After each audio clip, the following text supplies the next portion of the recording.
مشاهدي الأفاضل، طيب الله أوقاتكم أينما كنتم بكل خير. أحييكم وأقدم نشرة أخبار المساء وأستهلها بالعناوين.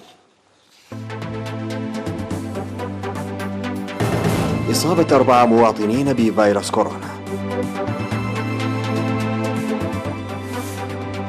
كلية الهندسة والتقنية تخرج 366 طالبا.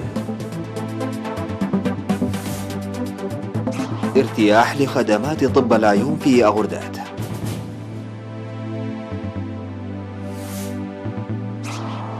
طرفا النزاع في ليبيا يوقعان على اتفاق دائم لوقف إطلاق النار.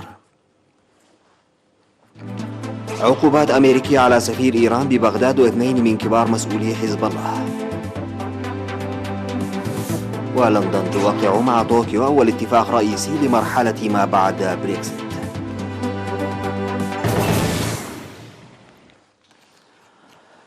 أظهرت الفحوصات المخبرية التي أجريت اليوم 23 من أكتوبر في مراكز العزل بالإقليم الجنوبي إصابة 4 مواطنين بفيروس كورونا المستجد، وعاد المصابون من إثيوبيا بطريقة غير نظامية في الأسابيع الماضية، وتم حجزهم في مركز العزل في صنعفه.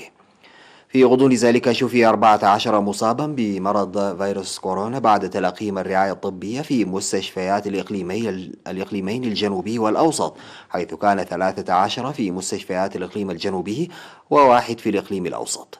بهذا بلغ عدد الإصابات بفيروس كورونا في إريتريا حتى اليوم 461 إصابة، شفي منهم 405، ولا يزال 56 مصابا يتلقون الرعاية الصحية في المستشفيات. وزارة الصحة أسمر 23 من أكتوبر 2020. خرجت كلية ماي نفحي للهندسة والتقنية الدفعة 13 من طلابها، والتي ضمت 366 طالبا بالدبلوم والبكالوريوس اليوم 23 من أكتوبر، وذلك بمراعاة إجراءات مكافحة كورونا. وتخرج 129 طالبا بدرجة البكالوريوس في مجالات هندسة الكيمياء وهندسة الكمبيوتر والهندسة المعمارية وهندسة الكهرباء والإلكترونيات والهندسة الميكانيكية وهندسة التعدين وهندسة تصنيع المعادن والهندسة البحرية. كما تخرج 237 طالبا بدرجة الدبلوم في مجالات تقنية الكيمياء وتقنية الكمبيوتر وتقنية شبكات الكمبيوتر وتقنية البناء وتقنية المسح والتخطيط والاتصالات وتقنية الكهرباء وتقنية الإلكترونيات والسيارات وأجهزة التبريد والتعدين وتقنية علم البحار. وأوضح عميد الكلية الدكتور كحسين قسي في المناسبة أن جهود السنتين الماضيتين أثمرت إقامة معلمين للاختيارات معملين للاختبارات والمعامل على الجودة لتدعيم الدراسة النظرية عمليا، ودعا الخريجين للإسهام المتفاني لإعمار البلاد. وخرجت كلية الهندسة والتقنية التي تأسست عام 2004 تحت مظلة معهد إريتريا للتقنية 5630 طالبا حتى الآن.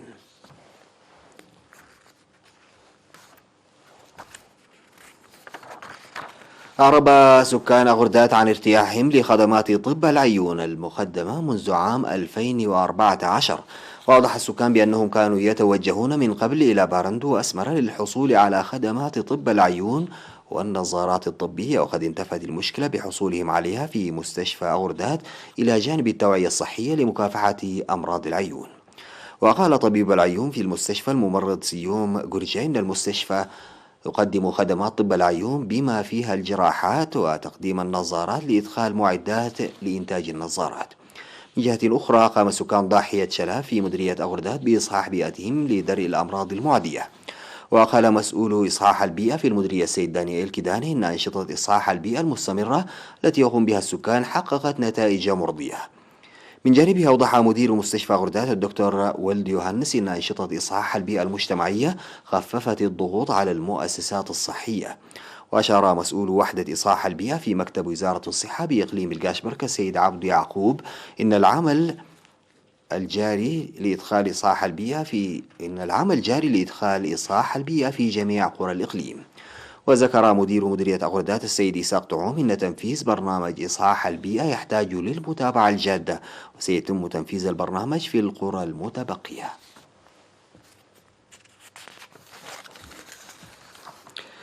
أعلن مسؤول مكافحة مرض الإيدز والأمراض التناسلية في مكتب وزارة الصحة بإقليم شمال البحر الأحمر السيد روبيل أرون إن الجهود الجارية لمكافحة الأمراض عامة والمعدية على وجه الخصوص والحد من الإصابة الجديدة بمرض الإيدز تحقق نتائج مرضية.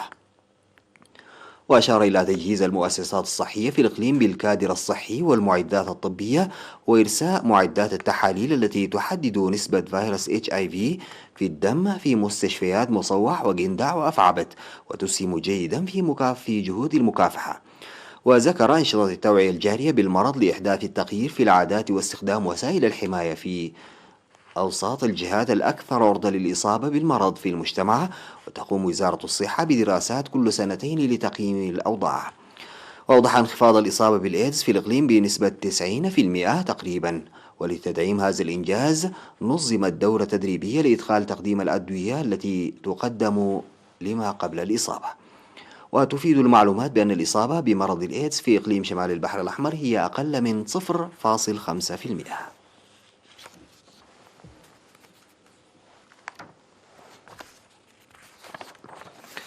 قام سكان ضاحية مباكوخات في مديرية عد قيح بصيانة الطريق الذي جرفته السيول.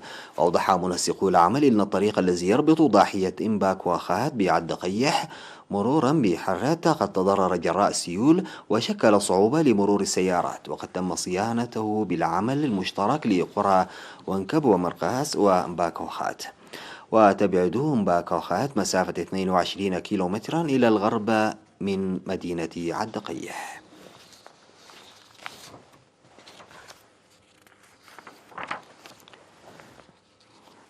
قدم دعم مالي وعيني للمحتاجين في مدينة دكام حري. قدمت إحدى الأسر 15 كنتالا من الذرة للأسر المحتاجة في 5 ضواحي، بينما قدم مبلغ 41,300 نقفة للأسر المحتاجة وأسر الشهداء في ضاحية دخول. من جهة أخرى تم صيانة طريق ما يعداقة والطوح في مديرية دكام حري بالنفير الشعبي.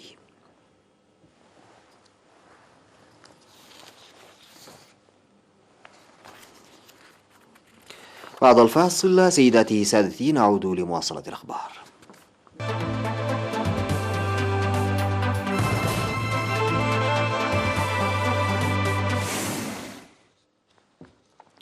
وقع طرفا النزاع في ليبيا الجمعة على اتفاق دائم لوقف إطلاق النار في جميع أنحاء البلاد يدخل حيز التنفيذ فورا عقب محادثات في جنيف دامت ل5 أيام حسب ما أعلنته البعثة الأممية للدعم في ليبيا.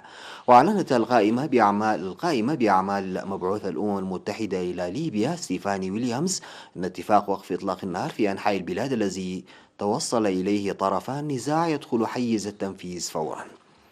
وقالت ويليامز في مؤتمر صحفي عقب مراسم التوقيع أن طرفي النزاع وقعا على اتفاق دائم وكامل لوقف إطلاق النار في جميع أنحاء البلاد يدخل حيز التنفيذ فورا. وكثف طرفا النزاع مفاوضاتهما في الأسابيع الأخيرة في مسعى لتهيئة الظروف للتوصل إلى وقف دائم لإطلاق النار. وأسفر النزاع عن مقتل المئات وأجبر عشرات الآلاف على النزوح. فرضت الولايات المتحدة عقوبات على السفير الإيراني في بغداد إيراج مسجدي لمحاولته زعزعة استقرار العراق بصفته جنرالا في الحرس الثوري الإيراني. كما فرضت عقوبات على 2 من أعضاء المجلس المركزي لحزب الله اللبناني. وبحسب وزارة الخزانة الأمريكية فإن مسجدي كان مستشارا وثيقا للقائد السابق لفيلق القدس قوة النخبة المسؤولة عن العمليات الخارجية في الحرس الثوري الإيراني الجنرال قاسم سليماني الذي اغتالته الولايات المتحدة بضربة جوية قرب مطار بغداد في يناير الماضي. وقالت وزارة الخزانة في بيان إن مسجدي أشرف على برنامج لتدريب الميليشيات العراقية ودعمها، وقاد أو دعم جماعات مسؤولة عن هجمات قتلت وجرحت عناصر من القوات الأمريكية وقوات التحالف في العراق. كما فرضت وزارة الخزانة عقوبات على 2 من كبار مسؤولي حزب الله اللبناني هما عضوا المجلس المركزي للحزب الشيخان نبيل قاووق وحسن بغدادي.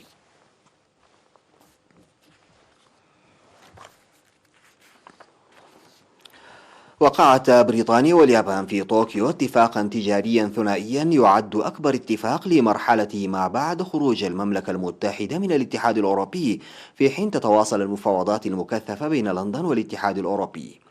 وتشمل الاتفاقية قطاعات تراوح بين النسيج والتكنولوجيا الحديثة مرورا بالأجبان وقطع السيارات، وتستنسخ بدرجة كبيرة الاتفاق القائم بين طوكيو والاتحاد الأوروبي الذي لن يطبق على بريطانيا اعتبارا من الأول من يناير. وأشارت لندن إلى أن النص يتجاوز بشكل كبير الاتفاق الياباني الأوروبي مع تحسينات تتعلق بحرية حركة المبادلات الرقمية. وتخطت قيمة المبادلات التجارية بين البلدين 30 مليار جنيه استرليني العام الماضي على ما ذكرت الحكومة البريطانية، أي ما يعادل 2% من إجمالي التجارة الخارجية البريطانية.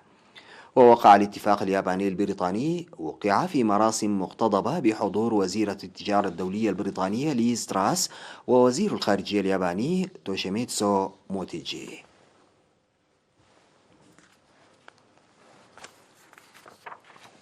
بأضواء متعددة الألوان ومضخات قوية تدفع المياه عاليا في السماء، سجلت أحدث منطقة جذب في الإمارات سجلت رقما قياسيا كأكبر نافورة في العالم. وكشفت الإمارات النقاب عن نافورة النخل الواقعة بمنطقة نخل الجميرة الواجهة البحرية لدبي في فعالية جرى بثها مباشرة حول العالم. وقالت مديرة الأصول في نخيل مولز المطورة للنافورة جيل سانجستر إنها تقع على مسافة 1300 متر مربع من مياه البحر. ودخلت نافورة النخلة موسوعة جينيس للأرقام القياسية كأكبر نافورة في العالم، حيث استحوذت على اللقب مع من نافورة بانبو مولاتيريمبو في كوريا الجنوبية. وهذه هي النافورة الوحيدة المتعددة الألوان في دبي، وهي مزينة بأكثر من 3000 من مصابيح ليد ومزودة بأدوات للتحكم في درجة اللون والبريق.